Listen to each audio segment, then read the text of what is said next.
Hi, I'm Vince Weston, and this is, I guess, update 2, and probably the final, for the Monogram Wright Flyer, otherwise known as the Kitty Hawk. I had a bit of trouble with the kit. As you can see, it really doesn't look like the picture. I don't know. Can you tell me what I did wrong? Only kidding. Actually, this is a pyro kit that I had from years ago, and I built probably about 20 years ago, but it was my first rigging with aircraft. Of course, a nice easy one to pick. I'm not sure how well all that comes through, but both wings are pretty much rigged, and then across to the tail is rigging. I did this all just with black thread, not knowing any about it. It was pretty much one of my earliest kits that I built, and like I said, my first rigging job. But anyway, here's what I've got going with the Wright Flyer, if I can get it in here. By the way, that pyro kit is a 1/48th, and of course, the Wright Flyer, excuse me, is a 1/39th, originally box style or scale. So as you can see, she's all done. Let's see if I can get a little closer. And since I decided to use the stand, I went for the propellers turning, which of course don't show very well, but I think you get the idea. In the diorama instructions, they kind of tell you how to do that, and I thought that was a pretty good idea since I was going to display it on the stand, not on the ground. So that's a quick look. Pretty much everything I did was, let's see, well, let me say this first. The kit actually came together pretty easily. There weren't really any fit problems after I'd done so much of the cleanup. All the spars fit in perfectly without an issue. And everything went together pretty well. The toughest part is putting on the canard here in the front. Because, well, I'll show you that in the instructions in a little bit, but once you're supposed to get the canard in, that's when you're supposed to put Orville in, and this little lever, oops, sorry, there's a little tiny lever down here, big fat arm, that needs to be put in. That's part number 7. And it just, I don't know, it didn't seem like that would work very well to me. The issue being is that they need, Orville needs to be grabbing the handle with his left hand, and his hand goes over a crossbar here that's part of the handle, and the lever is supposed to stick kind of over top of that. So that's kind of tough to accomplish unless you get the canard in. And I'll see if I can, when I get to the instructions information, I'll give you a little bit more on what I think. But otherwise, I really didn't have too many problems with it. The rigging, at the first part of the rigging on the main fuselage really wasn't hard. It wasn't really even tedious. It went really quickly. The toughest rigging is on the underneath, which hopefully will show here. And some of the, the front rigging, oops, big fat finger in the way. The front rigging here and the front, which you can't really see because it's not showing up very well, and the bottom rigging, and getting the cross riggings to the tail. Again, I'm out of shot. That was kind of difficult, and then there's one piece that goes on there. Excuse me while I adjust something. But otherwise, like I said, the main fuselage rigging really wasn't trouble. Actually was pretty enjoyable and went together quickly. Let's see. Oh, the colors. Everything I did was hand painted except for dull coat. This is a brand new can because I used the last of what I had. 40% off. And additionally, one of the major things I used was this golden straw to give more of the yellowish look to the spars and all the wooden parts. Everything I used pretty much was acrylics except for my steel, which is just a cheap bottle of Tester's steel. I used, let's see, Model Master gunmetal for some stuff. The flat black was Model Master acrylic flat black. And then the rest of it was craft acrylics. I used a little flesh tone for highlighting some spots on Orville's face. This linen, I believe it is. Let's see. I can't find the name again. Oh, there it is, right on the front. Antique parchment, excuse me. I used... It's a little light for the linen, but it came pretty close. I could have darkened it up a little to get an exact match, but for what little I did of touch-ups, it was fine. Let's see. I used some zinc for Orville's pants. Instead of giving him black pants, I basically gave him gray because the Smithsonian pictures, which is what I based most of this build on, kind of showed that he was wearing, or is wearing, gray pants. Some folk art. Rusty pipe is what I used for the gas line, as I mentioned in the first video. That's the actual proper name, is rusty pipe.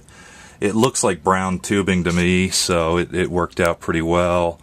And I used some rainy day gray. I don't remember exactly where, but I kind of mixed it a little bit and did some different things with it. So that was the colors. Here's my rigging. As I've said before, I was not supplied rigging, so I went out and I bought a roll of heavy thread, which is, let's see, $1.49 at Hobby Lobby. Gave me plenty, and I think it looks pretty much like steel. So I'm pretty happy with the way it came out. It's dark enough, but not silver dark, you know, bright silver. So that's the other thing I used. Let's see, where should I skip to? Oh, the spinning propellers, which is going to be impossible to see because they're clear. This is just cut out with a compass from a regular, excuse me while I reach, piece of a clear container. I cut a couple extras in case I had trouble. Basically, I just took a compass that I had, and if I can get it open, I replaced the lead with the second pointy tool that they had, and I just continued to scribe until I was done. That's how I cut those out. And then I followed the instructions in the diorama and taped it. I didn't, I brushed this. The guy suggests airbrushing your acrylics on and then wiping it off. I found that kind of a long way to go for a little tiny bit of paint. So I just brushed it on, especially since you're going to wipe most of it off with a wet Q-tip. And, you know, you can see how it gives you a pretty good edge to do your leading edge. Worked out really well. I'm pretty happy with them. I've fiddled with them a couple dozen times. For the hub on the back, I just used a piece of 1/8 inch tubing, and then I built it up with a little sheet to make it a little thicker, so that it was the same size as the hub on the kit part. I probably could have even gone bigger, but as you can kind of see, hopefully, they came out pretty well. I'm happy with them. They look like they're spinning propellers, so it looks good. Oops, there we go. Got to land them correctly. So, let's see. Some of the things I noticed in the instructions, having the fortune of having the current instructions and the prior instructions.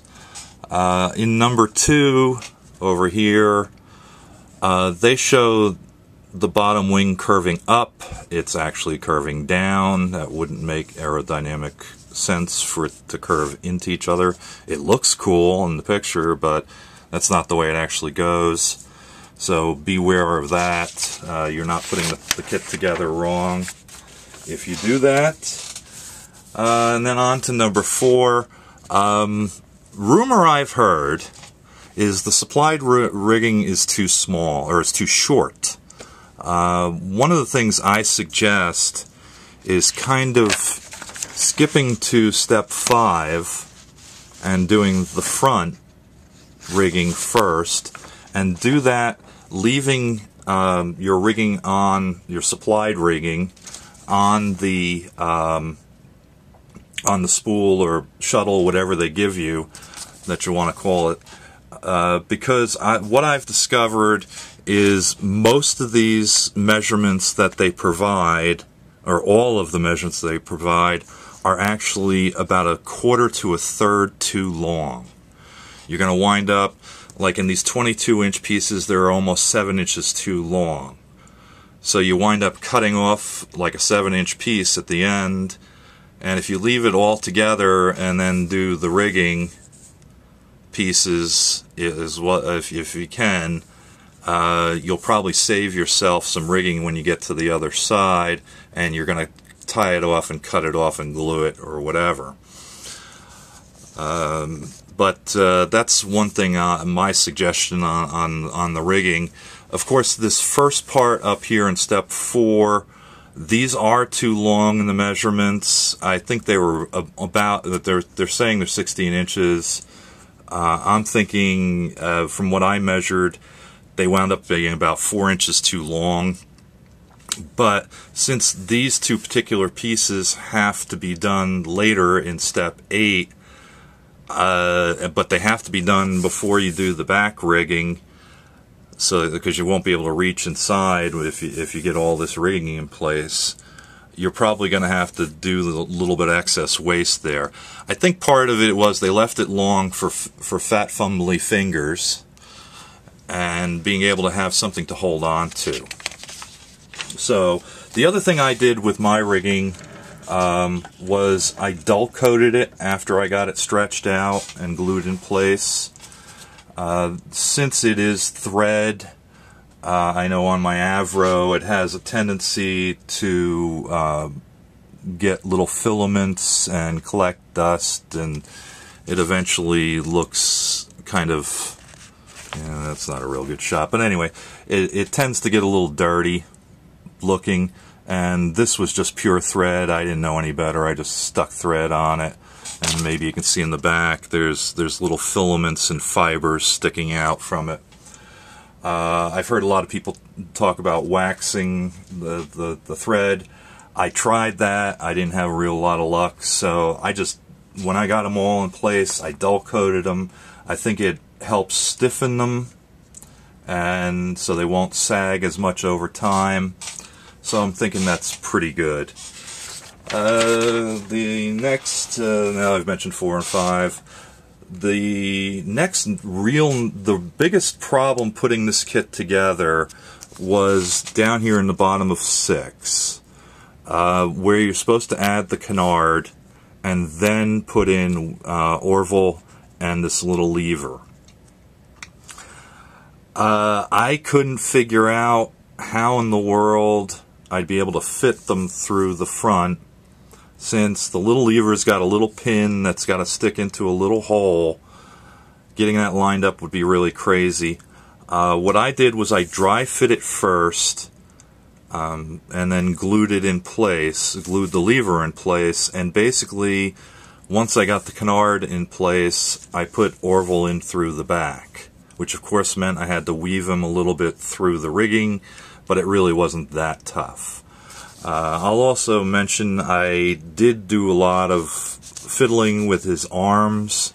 I don't know if this is part of the fact that this is the old kit before the molds were reworked, but I found like his right hand doesn't really hold on to, it's supposed to cup around the cross control piece like he's holding on to it, and the left hand over here is supposed to be holding the upright lever, so you have to get that straight up and down inside his hand. This piece is kept loose, hopefully it'll show a little bit, which is the handle, and that was tricky in getting the canard in since it wasn't glued in place according to the instructions, and I had a really tough time getting everything lined up. The part continued to fall out and almost became a victim of the carpet monster, but I was able to find it numerous times. So what I wound up doing was I glued the bottom 6 pieces. This front piece goes into the top, the square part on top of the canard. Then the front of that strut fits into the corner, and then the back of that strut fits into the back there. Here's an escalated view of it. And then I had left the top pieces free so I could kind of flex the canard forward. That might be suggestible to somebody else, but I kind of gave up on the whole premise after I dry fit it, and I just basically put the lever in, and then once I got the canard in place, I shoved Orville through the back, through the rigging, and glued him down to the hip support, whatever that name is. Let's see, anything else of interest? Oh, yeah, in step 7, when you're doing the rigging, where is it? Oh, that's 8, sorry. Step 7, there's 2 little notches that the back piece of rigging is supposed to go through. Mine were real shallow, and I'd suggest if yours are too that you scribe that piece, you know, crosswise so these rigging fall in there. I did eventually super glue them down in all 4 corners just to make sure that they'd stay, but that was kind of fun to do. One of the other interesting parts, I think, in the rework, in the 1997 model, this back strut here actually has holes drilled in it, and I think your original premise was to come up with this back piece of rigging and tie a knot in here, and then come up on the other side and tie a knot in here. The current instructions of going right by the back of it, it seems to be much easier. I thought about it since I had the holes already in the kit, and I just kind of went, yeah, okay, never mind. I'll just run it across and it'll be done. Also, be very careful in the beginning of this, where you're taking out these cross members. I had a bit of problem. This waist sprue piece here that's in the tail, I actually snapped one of these pieces and I had to stretch some sprue and replace it. So be really careful in removing those. There's two pieces on either side that need to be removed to give this more of a box kite look. So be careful there. This section, by the way, of 7 and 8, steps 7 and 8, this is really the tedious and finicky part of doing the rigging, and I think partially that's because of the knots. I'm not real good about slip knots and things like that. I couldn't, particularly where I was doing knots like at both ends, I couldn't get this one tight enough once I got over there. I wound up tying some wire on it so I could make a pin and then super gluing it to make it all work and trimmed it down. But other than that, that was pretty easy. Again, I didn't use the propellers, number 8 and 9, since I was using something else, being the winged part. Also, when you're doing this piece, again, I would suggest, keep your string on the shuttle and try and weave this all through and get it across, or pull it from one side and keep it on the shuttle on the other, and then tie your knots.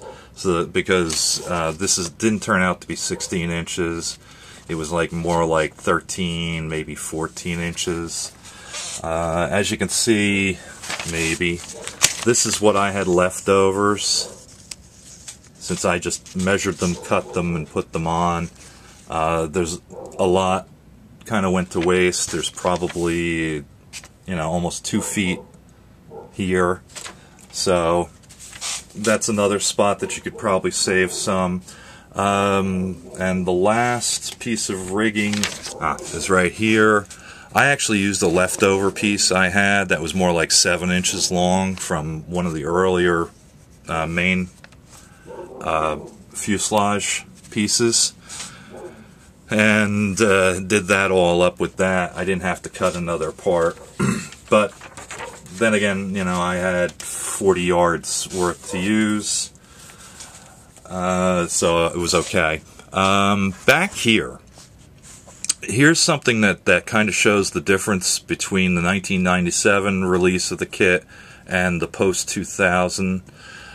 In the 1997 version, there's only one hole for the stand, and it would actually come up through the middle instead of the 2 pieces on the end.